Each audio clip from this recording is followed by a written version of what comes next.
Do you believe a red-haired creature nearly 10 feet tall once saved a child from human traffickers and vanished without a trace?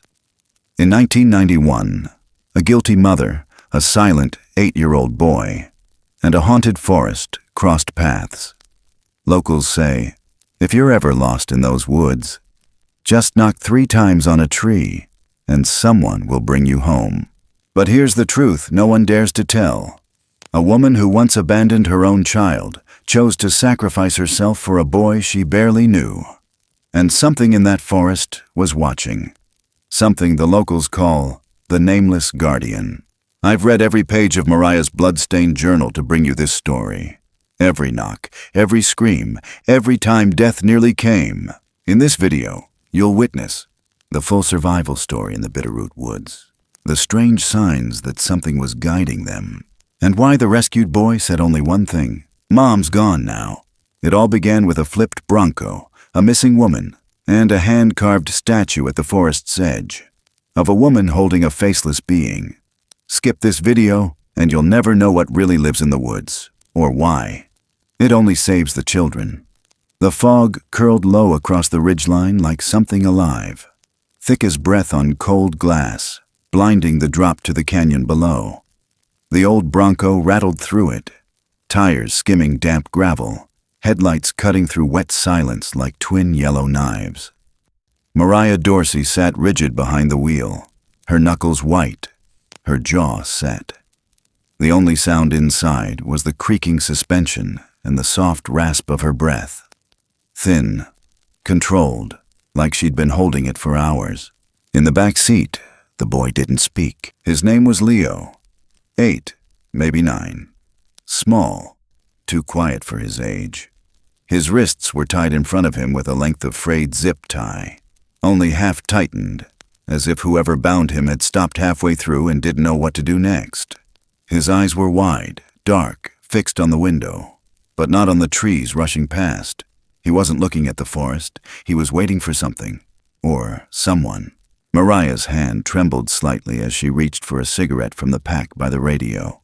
Her fingers moved on their own, like muscle memory from another life. A life she'd buried under motel carpets and county detox rooms. The lighter sparked once, twice, caught. The end flared, orange and angry, and she inhaled like it was the only air left in the world. Her reflection in the cracked rearview mirror stared back at her, expressionless. Sunken cheeks, streaks of dirt on her neck, eyes like empty wells, eyes that hadn't cried in years. The old radio crackled. A Hank Williams tune fuzzed in and out. The lyrics warbled like a ghost humming behind drywall. She didn't reach to turn it off. The song wasn't for her. It was for the Bronco, for the road, for whatever was watching from the trees. Beneath the passenger seat was a manila envelope, thick with cash, crumpled map, folded note in blocky handwriting. Tree Post Ridge, before sundown. The road narrowed. The air grew thicker. She slowed the Bronco to a crawl, squinting into the gray wall ahead. Then lights. Too close, too sudden. A black pickup truck swung sideways across the road, tires skidding on gravel. No warning, no brake lights. It just appeared, blocking the narrow pass like it had been waiting. Mariah's heart didn't pound. It didn't need to. She knew this part. 2 men stepped out. One had a shaved head and a hunting jacket too clean for real use. The other wore denim and had a lazy way of holding a shotgun, like he'd done this dance before. Neither of them looked angry, just impatient, like she was late to a party they didn't want to throw. She cracked her window 2 inches. "You're early," she said. The words came out too dry, her voice cracked. "Boss wants the kid now," the one with the shotgun said, wiping his nose with the back of his hand. "No more detours." She didn't look back, didn't check the mirror. Leo spoke, his voice barely more than air. "Please, don't give me to them." Mariah froze. The cigarette trembled between her fingers. The boy's voice shouldn't have mattered. He wasn't hers. He wasn't supposed to speak. But something in it, not the words, the weight, slipped between her ribs and stayed there. She looked at the man with the shotgun. "No," she said. His smile faltered. "What?" I said no. She moved fast. The small fire extinguisher was already in her lap, hidden under the map. She yanked the pin, slammed it against the open window, and a burst of white smoke engulfed the inside. She turned hard, slamming the Bronco into reverse, tires screaming on the gravel. The men shouted, shapes in the fog now, coughing, cursing. She didn't care. She gunned it, backwards, sideways. The Bronco hit a stump, fishtailed, and she twisted the wheel again, slammed into drive, and lurched forward into the trees, away from the road, from the truck, from the deal. The fog swallowed the taillights like they never existed. Branches whipped the windshield. The forest closed in around them like a trap. But she didn't slow down. She couldn't. Leo was crying now, silently. His face pale, lips parted, eyes glistening but dry. No sound, just tears like glass beads running down his cheeks. She drove until the forest spit her out onto a dried creek bed, and the Bronco finally choked, hissed, and stopped. Steam rose from the hood. Silence again. Mariah slumped forward, her forehead on the wheel.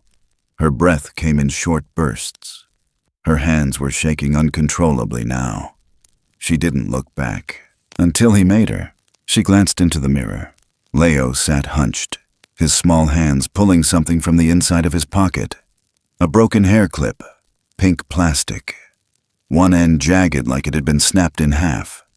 He held it like it was gold, like it could protect him. His eyes met hers in the mirror, and something cracked. She hadn't felt anything in 9 years. Nothing real. Not when her son was taken by the state. Not when the letters came. Not when the drugs stopped working. But this look, it wasn't pity. It wasn't fear. It was a question. Why did you come back for me? She didn't have an answer. She reached back slowly, her hand brushing his, and for a second, he didn't flinch. She said nothing. The cigarette burned to the filter and dropped onto the floor. Outside, the trees whispered. Inside, for the first time, she felt it. Not guilt, not fear, but something older, something heavier. The kind of ache that only comes from remembering what it means to be responsible for another life. And just like that, the forest stopped being just trees. It became a witness, and the road behind them disappeared. The creek bed was shallow, but the angle steep. The old Bronco had no grip on the slick rocks, and when the front tires buckled sideways, the whole weight of the truck lurched with it. There was no scream, no crash, just a heavy metallic groan, and the sound of undercarriage grinding stone as the vehicle toppled onto its side with a hollow thud. Inside, dust and glass floated like ash. Mariah came to with a stinging pain across her forehead. Her temple throbbed. Blood trickled down her cheek, warm and slow, threading into her hairline. The driver's side window had blown out. Cold air rushed in. For a moment, all she could hear was the ticking of the engine cooling and the faint hiss of a tire deflating somewhere beneath her. She blinked hard, tried to sit up. Something in her ribs screamed, no. She forced herself to ignore it. Then she remembered. She twisted around, breath shallow, limbs shaking. The back seat was sideways now, crumpled against the creek wall. Leo was trapped upside down, wedged under the seatbelt, motionless. She dragged herself out of the cab first, boots scraping gravel, one arm pulling her forward like a soldier dragging herself from the wreckage. Her vision blurred. But she didn't stop. She clawed at the back door, found the latch yanked. It jammed. She slammed her shoulder against it, once, twice. On the third try, it groaned open, and she reached inside, her bloody hands fumbling at the strap. Leo stirred, his mouth parted in a gasp, eyes blinking fast. "You're okay," she rasped, more to herself than to him. "You're okay." The boy was light. She pulled him free and cradled him close as she stumbled back from the wreckage, away from the Bronco lying like a dead beast in the stream bed. Steam drifted from the radiator. The horn wailed once, randomly, a sickening cry that echoed up into the trees and faded. No one answered. No one ever would. The forest around them was too still, too wide, too deep. They sat for a moment on the cold rocks. Mariah leaned against a tree, holding the boy tight against her chest. His small hands gripped her coat. His eyes never left the shadowed tree line. She checked him quickly. No broken bones, a bruise on his arm, a scratch near his ear. His wrists were red where the plastic tie had dug in, but otherwise, he was intact. She wasn't. She could feel something shifting inside her chest when she breathed, like a grinding plate. Her ribs, maybe cracked, maybe worse. But she could still move, and that meant they weren't dead. Not yet. They began walking. The light was starting to fade, slanting low through the trees in that way it does when you suddenly realize you've got less time than you thought. They didn't talk. There was nothing to say. Every step took them deeper into the forest, away from the creek, away from roads. The ground sloped unevenly, twisted with roots. The forest here wasn't quiet. It was listening. Wind brushed through the pines like breath through teeth. Something about it made the back of her neck prickle. When Leo tripped, she stopped to lift him. When he cried out at a thorn bush, she pressed her palm over his mouth and whispered into his hair. "Don't let the dark hear us." They didn't have a flashlight. The sun vanished behind the hills without apology. In the span of 10 minutes, the woods went from dusk to dark. Moonless, colorless. The trees seemed to close ranks. They made a shelter. Not much. Her coat over a low branch. Some pine boughs torn down for ground cover. Leo huddled beneath it like a squirrel in a nest. Mariah sat beside him, every joint aching. She tried to stay upright, tried to stay alert, but exhaustion had teeth. At some point, she stood to look for water. She didn't go far, just down the slope toward where she thought she'd heard dripping. But as soon as she stepped beyond the ring of trees, she heard it. 3 knocks. Clear, distant, hollow, like wood against wood, measured 1, 2, 3, then silence. No echo, no follow-up, just that. She stood frozen. Her breath caught in her throat. She looked back. The shape of their makeshift camp was barely visible in the dark. Her feet moved before her mind caught up. But when she reached the camp again, something was wrong. The air smelled faintly of smoke. Not fire, burnt insects. She turned toward the scent and found the remains of a large ant mound. Scorched and collapsed, the edges still warm. Over it, a branch had been laid. Not fallen. Placed. She stepped closer. The wood was clean, stripped smooth, balanced perfectly across the mound like a marker. There were no footprints, no drag marks, not even disturbed leaves. Leo was awake, crouched at the edge of their nest, his face pale in the dark. He pointed into the trees. "There's someone watching," he whispered.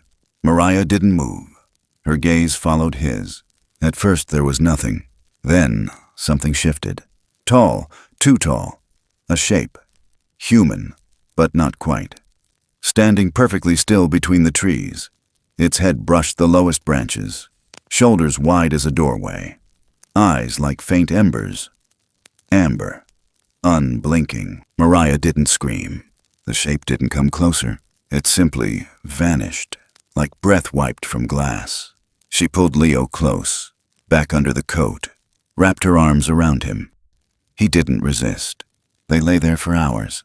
Her voice came out hoarse, uncertain. She began to hum. A song from her childhood. Something her mother used to sing while folding laundry, while the world burned quietly in the background. A lullaby without words. She sang it twice before the tears came. Not loud, not shaking. Just warm streams down her face as she rocked the boy slowly, back and forth, fingers tangled in his shirt. "I won't leave you again," she said, barely audible. "I swear to God, I won't."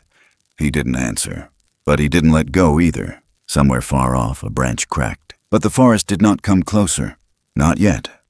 Mariah woke to the scent of moss and something faintly sweet, like clover or crushed pine. Her body didn't ache as badly as it should have. She didn't feel cold. She didn't even remember falling asleep. The last thing she remembered was the sound of something moving past their camp and the weight of Leo pressed tight against her side. Now, there was warmth, dryness, a strange, living stillness in the air, like the forest itself was holding its breath. She opened her eyes slowly.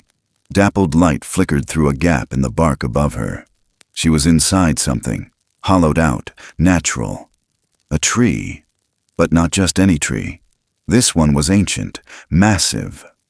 The inside curved around them like a cathedral, bark walls glowing faint gold in the morning haze. Piles of dried grass and leaves had been packed carefully beneath their bodies.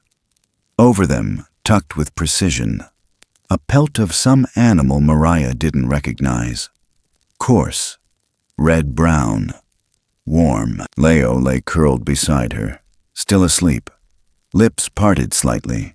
His lashes stuck to his cheeks. A small black smudge was visible on his forehead. Ashes, maybe, or dirt, or a fingerprint left behind. Mariah sat up slowly. Her ribs ached, but the pain was distant now, dulled somehow. Outside the tree's mouth, the forest was quiet. Not dead, just listening. A few feet from her, nestled near a forked root, stood a makeshift vessel. A deer skull, hollowed and weather-worn, filled to the brim with rainwater. Beside it, stacked stones ringed a fire pit long since gone cold, with just a few coals left breathing their last embers. No footprints, no human scent, no voices, just signs, just presence. Leo stirred and sat up, rubbing his eyes. "We're not dead," he said softly, like it surprised him. Mariah looked at him. His cheeks were flushed now. Color returned. He reached into the ash pile, pulled out a blackened stick, and started drawing on the inner bark of the tree. Quietly, purposefully. She moved to see. He had sketched a figure. Tall, wide-shouldered, longer arms than normal, dragging down near the knees. No mouth, just two dark smudges for eyes. Above it, bright strokes of orange and red. Messy, meant to be hair. The figure stood next to a smaller one. Leo pointed to the smaller one and then to himself. No words, just that. She didn't ask questions. They both knew the answer anyway. They stepped out together into the forest. The sun was higher now, but the trees here were thick, shielding most of it. Everything felt hushed, but not dead. The kind of quiet you get after snow or after prayer. A reverent stillness. She checked her pockets. The cash was still there. The folded map. The note, Tree Post Ridge, was smeared, nearly unreadable, but something had shifted in her. It was no longer about the drop. It never had been. Leo walked a little ahead of her now. More confident. He didn't hold her hand. He didn't need to. Something about last night had rewired his sense of danger. Or maybe he understood, in some silent, primal way, that something out here was watching over them, and it wasn't her. They climbed the ridge slowly. The trail was barely visible, just the faint suggestion of where moss had been disturbed. She followed Leo's lead. He seemed to know where to go. By noon, they reached the top. From here, the forest stretched endlessly in every direction. Valleys layered in mist, pines piercing the sky like needles through wool. But she wasn't looking at the view. She was looking at them. Three shapes, far off, barely visible, only revealed when the wind moved the branches just right. They were standing on the neighboring ridge, unmoving. Not huddled, not crouched. Standing. Tall, almost too tall. Not inhuman. But more. Their silhouettes flickered in and out of view, not hidden but not fully seen either. When the sun shifted, they disappeared. When the shadows moved, they reappeared, like they lived between the cracks of the world. Mariah didn't speak. She didn't raise her hand. She didn't run. She knelt slowly, there in the clearing, in the moss and fallen needles, and bowed her head, her palm pressed to her chest. Not religious, not symbolic, just grateful. Her throat clenched, and the feeling that rose inside her wasn't fear or guilt or shame. It was something older, something heavier. She didn't understand it fully. She didn't have to. Leo stood beside her and watched. He didn't wave. He didn't speak. The forest was the one talking now, through wind, through scent, through the angle of the sun against bark. She looked down and saw another sign, caught on a low-hanging branch. A single strand of hair, longer than her forearm, deep red and coarse, dancing in the breeze like thread spun from the earth itself. She reached out but didn't touch it. Leo tugged her sleeve and pointed behind them. The trail dipped down again, winding toward the west. Toward water. Toward Tree Post Ridge, maybe. Mariah nodded. They descended slowly. Each step carried a weight she hadn't felt before. Like the ground beneath her wasn't just dirt and roots, but memory. Witness. They passed through a section where the trees leaned unnaturally toward the trail, forming a kind of tunnel. The light changed. The temperature shifted. There were no animals, no bird song, just the steady drumbeat of wind through needles. Leo paused, his face unreadable. He turned to her and whispered, "We're not alone." She didn't ask who. She already knew. The air felt denser now, time thicker. The scent of the pelt still clung to her clothes. She didn't look back. Not yet. At the base of the ridge, they found a dry stream bed lined with flat stones. Someone had arranged them, spirals, lines, patterns that made no sense, but also made perfect sense. Markings, not warnings. Invitations. She didn't step on them. They crossed carefully, and when they reached the far side, Leo did something she didn't expect. He bent down, picked up a stick, and drew a spiral in the dirt. Not for her. For them. Mariah looked up. The trees rustled gently. She didn't know what tomorrow would bring. But for the first time in years, she wasn't afraid to find out. And just beyond the trees, somewhere deep in the hush of Bitterroot, something waited. Not like a predator. Like a witness. The forest changed when the men came in. It was still the same trees, the same air, the same crooked shadows. But something about the silence hardened, like the woods themselves had tensed. A shift. Subtle.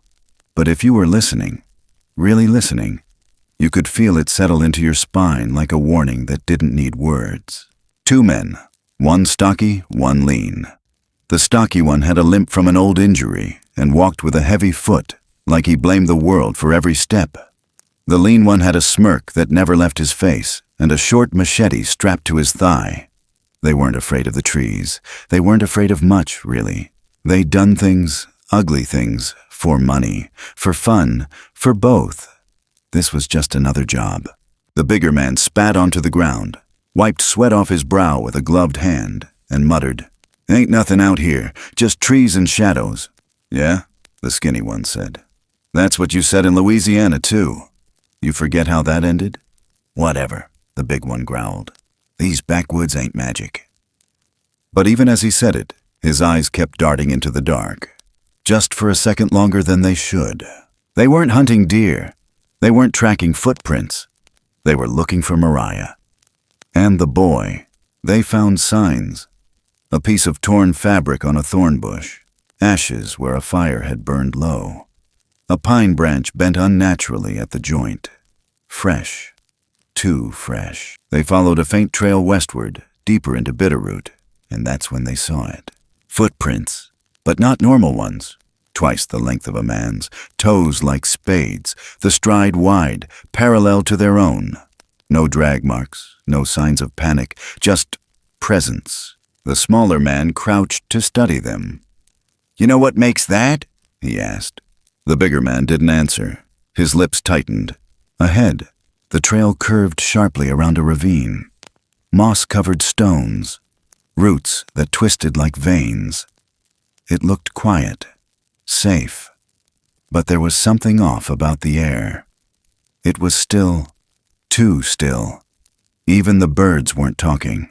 That's when it happened. The big one took one more step, and his foot hit something hidden beneath the leaves. A rope, maybe. or vines, or something older. It snapped tight with a sickening crack, and a log, lashed by old netting and debris, swung down from above like a pendulum. It didn't kill him, but it hit his leg clean. The sound of the bone breaking echoed through the trees like a rifle shot. He went down hard, screaming. The other man didn't wait. He pulled the machete free and turned, eyes scanning. But he didn't see anyone, just flickers, movement. The trees seemed to breathe. Then he saw it, barely, up in the branches, high, unreachable, a shape, crouched, watching. The man shouted, fired his sidearm, once, twice. The blasts shattered the silence, ringing through the trees like thunder trapped under bark. Nothing.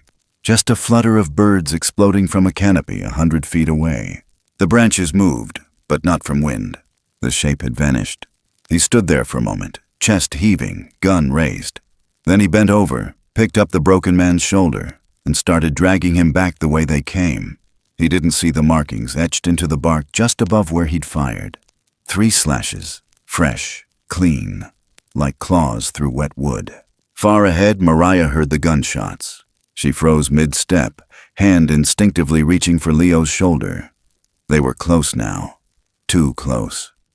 She didn't know how. Maybe the wind had turned. Maybe the trail wasn't as cold as she'd hoped. Either way, the chase had returned. They ran, not recklessly, just fast. Through narrow passes, over slick logs, across hollows where fog still clung like old breath. Leo stumbled once, but she caught him. Her ribs screamed, but she pushed harder. The map didn't matter anymore. The destination had changed. This was survival now. The sound of shouting followed them. Branches snapped. The men were behind them again, closer than she thought. Then something shifted in the air. Again. Mariah didn't stop, but she felt it. The same way you feel pressure before a storm. She reached a clearing. Small. Circular. The trees around it leaned inward, their trunks twisted like they were trying to whisper to one another. Then, a shape burst from the trees behind her. One of the men, the lean one. He ditched the other, come hunting alone. His knife was out. Mariah turned. Too late. He lunged, and something intercepted him. Not a man, not a beast, a blur. It slammed into him with the force of a truck. She didn't see all of it, just a glimpse. Shoulders like boulders, arms longer than logic. It moved like liquid steel, fast, brutal. The man was lifted off the ground and hurled across the clearing like a doll tossed by a tantrum. He hit a tree, hard, then silence again. No growls, no footsteps. When she turned to look, there was nothing. Just a few scattered feathers in the air, a dark smear on the bark where he'd hit, and high up on a branch, just barely visible, a single black feather caught on a splinter. Behind her, Leo tugged her arm. "He won't let them take me," he said. His voice wasn't loud, but it filled her head like a bell. They walked again. Slower now, no sounds behind them, no pursuit. But the forest felt closer, not threatening, just aware. Mariah didn't know what they were walking toward anymore, but whatever it was, it had changed the rules, and they were no longer running alone. The fire was almost nothing, just a circle of coals, flickering low in the belly of the cave, giving off more scent than light. Pine resin, ash, a thread of smoke that didn't rise, but hung in the air like it didn't want to leave. Mariah didn't know how long they'd been inside. She couldn't remember walking here. She remembered running, the sting of branches against her face, the feel of Leo's fingers tangled with hers as they tore through brush, blind, chased by something more than men. She remembered the forest parting, a low dip in the earth, rocks shaped not by water, but by will, an opening, narrow and dark like a wound. She remembered not choosing to enter, but being guided. Now they were inside it. The stone walls weren't cold like she expected. They radiated a strange warmth, as if the cave had breath. It wasn't man-made, but there was no doubt in her mind that something had built it. Not with hands, with presence, with patience. Everything inside was intentional. Leo lay curled on a bed of moss and rags. Over him, layered with care, were pelts: coyote, raccoon, deer. A tapestry of fur stitched by instinct. His face was peaceful, not just calm, safe. That kind of safety a child feels only when the world has gone quiet. Near the fire, a small pile of carved figures. Stone, maybe clay. Rough but detailed. One looked like a woman cradling a child. Another like a creature squatting low with long arms wrapped around itself. The third, she didn't know what the third was, but it had eyes. Hollow, sunken, watching. Mariah sat near the wall, her back pressed against the stone. The fire's heat crawled across her skin slowly, like it was being rationed. She watched the way shadows moved across the ceiling. Not fast, just steady, like breathing, like the cave itself was alive and waiting for something to pass. The air smelled of wild mint and pitch. Not like someone had placed it there, but like the earth had decided to be kind. She looked at Leo again. His hand rested on his chest, fingers loosely curled. One thumb still tucked beneath the hem of his shirt like he was holding on to something. His face had softened. That tight, hard edge of fear. Gone. Somewhere in the night, it had been lifted. She didn't speak. There was no need. She pulled the notebook from her jacket pocket. It was damp, the cover bent. The pen barely worked, but she wrote anyway. Just a few lines. Her handwriting trembled. If this is the last place we see, then maybe that's enough. I didn't mean to be a mother again. I didn't mean to feel anything. But I did. He made me. Then she stopped, flipped to a clean page, started again. If there's a next time, if something bigger than me lets there be, then I won't run. Not again. She tore the page out, folded it, slid it under the fire ring. Something in the darkness stirred. Not loud, not sudden, just present. Mariah lifted her head. At the entrance to the cave, something stood. Tall, still. Its outline barely distinguishable from the stone, but it was there. The air around it changed. Heavier, quieter. She could feel its shape more than she could see it. Its shoulders sloped like a hill, its arms long. One hand rested against the rock. It wasn't looking at her. It was watching Leo, not with hunger, with intent. The way a guardian might watch a sleeping thing it was willing to die for. She didn't move, didn't breathe too loud. She didn't need to understand what it was. She felt it. Then the shape turned and stepped back into the night. No sound, only a single stone left behind at the mouth of the cave. Smooth, dark, carved with a spiral. Simple, perfect. A symbol not for them, but for something older. Something watching. She stood, walked toward it, picked the stone up, then knelt and placed it gently beside Leo's feet. From beneath her coat, she pulled a necklace. Thin cord. Tied to it was the broken pink hair clip, the one she'd kept through detox, through court dates, through halfway houses and desert nights. The last thing that ever belonged to her son. She stared at it for a long time, then placed it next to the spiral. Not buried, not hidden, laid bare. Outside, the wind shifted. The forest didn't call them out. Not yet, but it was listening. And somewhere inside that impossible silence, a promise had been made. Not with words, with choices, with weight. Mariah sat back down. Leo stirred, then settled. The fire didn't fade. The cave didn't close. Nothing in that moment demanded explanation. Only acceptance, only stillness. And from somewhere deep in the timberline above them, a slow, deliberate knocking echoed through the trees. 3 beats. Low. Measured. And then, nothing. She didn't wait for morning. The fire was still warm. Leo still slept. But Mariah had already made her choice before her boots hit the cave floor. No goodbye. No lullaby. No second thoughts. Just the slow, quiet act of standing. Brushing her fingers across the wall one last time. adjusting the coat around her ribs, then stepping into the trees like she'd always belonged to them. The forest let her go. Not easily, not gently. But it didn't stop her. She walked with no weapon, no plan. The old path curved west and south, where the land turned mean again. Briars, shale, gullies carved by meltwater and time. Her breath turned sharp in the cold air. Her hands bled from thorns she didn't bother pulling out. She moved like something being returned to its reckoning. It wasn't about escape anymore. That had burned away days ago. She was walking straight toward them. The last time she saw their faces, there'd been fire in their hands, hate in their voices. They knew who she was, what she was running from. Maybe they even knew about the boy, but they didn't know what the forest had done to her. Not yet. It didn't take long. A clearing opened like a wound in the timberline. The light here was sickly, pale and wide.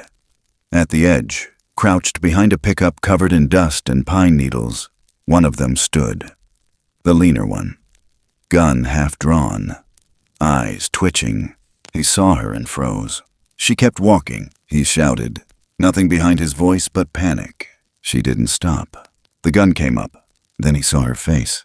Blood crusted across her temple. Skin raw. Clothes torn. But she didn't look broken. She didn't even look angry. She looked like something that had already been buried and dug itself out with its fingernails. His hand shook. She raised her own. Empty. He barked at her to stop. She didn't. The forest was behind her now, but it wasn't gone. She could feel it breathing in her spine, watching through her eyes. He pulled the trigger. The sound shattered the clearing. She didn't fall. Another step. Another. Then something cracked above them. A branch, maybe. Or something heavier. He turned his head for half a second. It was enough. The clearing split. Not with light, but with motion. Something moved in the treetops. Not leaping, not diving, just falling, like gravity didn't apply. A blur.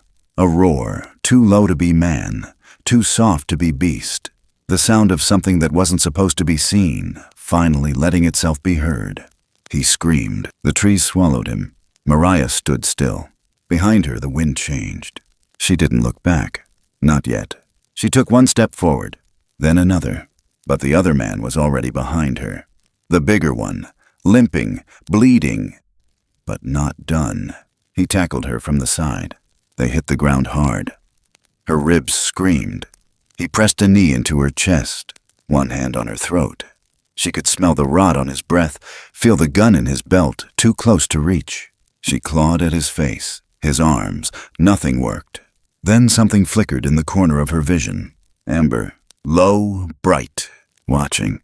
The man froze. His grip tightened, then loosened. Then he looked up. He saw it. She couldn't see all of it. Just the outline, shoulders wide enough to block out the moonlight, fingers like roots, flexing, breath fogging in the cold air. It didn't move fast. It didn't have to. He backed off, whimpered, dropped the gun, turned to run. Didn't make it 2 steps. The forest swallowed him too. Mariah didn't watch. She lay on her back, gasping, wind ripping through the trees above like laughter. She wasn't sure if she'd screamed, or if the forest had done it for her. By the time she sat up, it was quiet again. The clearing was empty. No blood, no bones. Just the steady sway of branches above, and the soft hush of pine needles drifting down like snow. Her hands shook. She didn't cry. Not yet. She got to her feet, slow, every joint aching. Her eyes found the path again, and then headlights, far away, flickering through trees. She blinked. Didn't believe it at first. Then came voices, radios, flashlights slicing through fog like scalpels. It took a minute to realize they weren't hunters. They were uniforms. A chopper had seen smoke. A call had come through, coordinates from nowhere. Some dispatcher in Missoula said a child had been spotted. She didn't know how they found the cave. Maybe the same way she did. Instinct, or something older. They didn't find her. Not right away. They found Leo, curled near the fire, warm and quiet. He didn't run, didn't cry, just opened his eyes and said one thing. "My mom's gone." They asked questions. He didn't answer. He just handed them a stone. Black, smooth, carved with a single spiral. Then he turned back toward the fire and didn't speak again. Not until dawn. Fog lay low across the meadow like breath still clinging to earth, untouched by sun. The early morning light broke slow and silver, pushing through tree limbs one thread at a time. Just beyond the mist, someone stepped from the woods. A silhouette. No sound, no warning. Just a figure walking through dew-soaked grass, leaving behind no trail. One of the deputies saw it first. He was pouring coffee from a thermos, still rubbing sleep from his eyes. He froze mid-motion, the cup shaking in his grip as the figure emerged, slow, deliberate, then vanished between the trees without turning back. He shouted, but no one answered. When the others came running, there was nothing left but stirred grass and a hush that didn't belong to morning. They found something else, though. Half buried beneath a fallen pine, soaked with rain and resin, was a leather-bound notebook, torn along the edges, pages swollen. No name on the cover, just mud. The sheriff opened it with gloved hands, flipped slowly. He didn't say much, just nodded and passed it around. Inside were words, written in a shaky, deliberate hand. One of the last entries read, "If anyone finds this, tell them I didn't run this time. Tell them I stayed because no one ever stayed for me. But out here, I learned some things don't have to be said. Some things you feel when you get quiet enough to listen." There was no signature, but they knew who wrote it. The notebook didn't answer all their questions, and maybe that was the point. The more they read, the less it felt like a journal and more like a confession. Like someone had lived long enough with their guilt to finally stop trying to outrun it. The forest hadn't given her back. Not really. They searched for 3 days, sent dogs, choppers, nothing. The boy wouldn't say more. He just sat near the fire, holding the smooth spiral stone in his palm, rubbing it like it could whisper things the rest of them weren't allowed to hear. At night, he'd face the tree line and hum something soft. It wasn't a lullaby. It wasn't for them. Word got out like it always does in places like that. Whispers in the gas station, the waitress at the diner, the logger who swore he saw shadows where no trees moved. A ranger out of Hamilton claimed he saw a handprint on his windshield one morning. Too big for any man, too perfect to be weather. They didn't file it in any report. But stories don't need paperwork. Back in Missoula, a reporter asked the sheriff if he thought the woman had simply gotten lost. He didn't answer for a long time, just stared past the cameras toward the hills, as if they still had a hold on him. "She found something out there," he finally said. "Or it found her. Either way, I don't think she wanted to be saved." The deputy didn't sleep that night. He kept thinking about the figure in the fog, the way it walked with no fear, like it knew exactly where it was going. He'd replayed that image in his mind 100 times. The way the mist curled around the feet. The way the arms moved, not stiff, not rushed, just purposeful. He didn't believe in legends. He did now. Later that season, a hunter found a carving near Whispering Pines, old-growth territory, thick with underbrush and silence. The carving was in cedar, smooth, weathered but still intact. A woman, kneeling, her arms wrapped around something large and strange. No face, no eyes, no mouth. Just wide shoulders and long fingers resting gently over hers. The carving was unsigned. No one moved it. Kids who wandered too deep into the forest that summer were found safe. Days later sometimes. Not near the trail, not near any markers, but always warm, always unhurt. A ring of ash nearby, a spiral drawn in soot on their palms. Locals said it was luck. Old folks said otherwise. "If you get lost," one old man told his grandson, "knock on a tree 3 times and don't speak, not a word. It's not you they're listening to, it's your fear." Some listened, some didn't, but the forest remained the same, wider than any map, older than any law, and somewhere beneath its branches, something still listened, still waited, not for revenge, not for worship, just for someone willing to stay still long enough to understand. The notebook sits in an evidence locker now, but nobody reads it anymore. Not because they've forgotten, but because they know it was never meant for them. The statue wasn't there the week before. That's what the loggers said. The last time someone passed through the clearing at the edge of Whispering Pines, there'd been nothing but old stumps and a scatter of stone. Then one morning, it appeared. No tire tracks, no chains, no gouges in the earth. Just standing there like it had grown out of the moss overnight. 8 feet tall, rough cedar, no varnish, no plaque. A woman carved into the grain, sitting with her knees drawn up, arms wrapped around something larger than herself. The thing in her arms wasn't shaped like a person, not quite. Too broad in the shoulders. No face. Just a smooth, rounded head with no features. No mouth, no eyes, no nose. One hand rested gently on her thigh, fingers too long, too careful. In her other hand she held a child, barely shaped, more idea than detail. The child was looking up at the faceless thing, not afraid. People stopped and stared. Someone taped a warning ribbon across the path, but no one took it seriously. There were no tourists out here, no guideposts, just wind and pine needles and the kind of silence that settles behind your ribs. A ranger made a note of it, took a few photos, asked around. No one claimed it. No artist came forward. No crew ever admitted to hauling it in.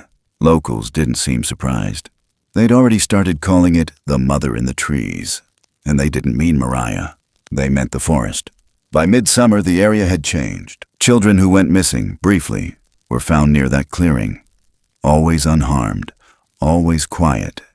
Sometimes just sitting on a rock or laying in a bed of moss. No injuries, no fear. Just a strange calm they couldn't explain. A 6-year-old from Rivali was found wrapped in ferns, a spiral drawn on his hand in something that looked like charcoal. He said he'd knocked 3 times on a tree after getting lost. He didn't remember much else, only that someone big had picked him up and set him down like I was made of glass. A girl from Bonner was found at the foot of the statue, curled at its base like she'd fallen asleep there. Her parents said she'd wandered from camp hours earlier. She had pine sap on her shirt and a sprig of mint tucked behind her ear. A teenage boy tried to vandalize the carving one night. Spray paint and a can of lighter fluid. He never got to use either. Came stumbling out of the woods at dawn with a dislocated shoulder and no memory of how he got it. All he remembered was something tall, standing between him and the statue, breathing. He didn't go back. The sheriff didn't file reports anymore. There was nothing to file. Just stories, and none of them felt like accidents. An old woman, the same one who ran the gas station off Route 93, started keeping little bundles behind the counter. Moss, stones, bits of twine. And when someone looked particularly lost or tired, she'd slip one into their palm and say, "For when you need to be found." No one laughed. Not once. People came to the forest for all kinds of reasons. Some wanted escape. Some wanted answers. Some just wanted to be seen. Not by cameras, not by townsfolk. By something quieter, something older. Something that didn't judge you for the things you'd done. Only watched how you walked through the dark. And the dark watched back. Sometimes, at dusk, people said they could hear it. A rhythm. 3 knocks, low, steady. Like something too big for sight was reminding you it was there. If you knocked back, no one told you what might happen, only that it would be different after. The notebook disappeared from the evidence locker. No one checked it out. No signature on the log. It was just gone. Months later, a campfire crew out of Lolo spotted something high in a tree. A string of pages tied in twine, swaying in the wind like prayer flags. They didn't climb up, didn't touch it, but one of them had binoculars. He swore the pages were written in a woman's hand, same one that matched a report from a long-closed file. Her name wasn't printed, but the words were hers. Some of us don't need to be found, we just need to be forgiven. The crew left it there, didn't even tell their supervisor until days later. And by then, the wind had taken it, all except one page. It had been caught on the lower branch of a burned-out pine, fluttering like it wanted someone to notice. One of the men brought it down, folded it, tucked it in his wallet, and never said why. Years passed. People forgot the names, the faces, but the statue remained. The cedar faded to gray. Moss climbed its base. Sap hardened across the shoulder of the faceless figure like a frozen tear. Children still visited. Some left trinkets, feathers, beads, bottle caps arranged in spirals. No one ever defaced it again. And if you stood still long enough at the edge of the clearing, especially near sundown, you might feel something behind you. Not cold, not warm, just a presence. The kind that doesn't ask for anything except that you be still and listen. And maybe, if the trees liked you, if the wind thought you'd earned it, you might hear footsteps behind you, soft, wide-set, sinking into the earth like something too heavy for guilt. But you don't turn around. You just nod. You just leave something behind and walk away a little lighter. Some stories aren't meant to be wrapped up in a perfect ending. They don't finish with applause or closure. Instead, they settle somewhere deep, just beneath the skin, just above the heart, and stay with us in the quiet moments, in the spaces between noise, in the questions we're still too afraid to ask. Because some journeys aren't about being rescued. They're about returning. Returning to something lost, to something forgotten, to the part of ourselves we left behind when life got too loud, too fast, too cruel. There are places in this world that hold memory better than we do. Forests that don't speak in words but remember in silence. They don't judge. They don't condemn. They only watch. And if we're lucky, if we walk gently enough, if we learn to listen, they just might offer us a second chance. Not to erase the past, but to carry it differently. Forgiveness doesn't always come from others. Sometimes it waits in the trees.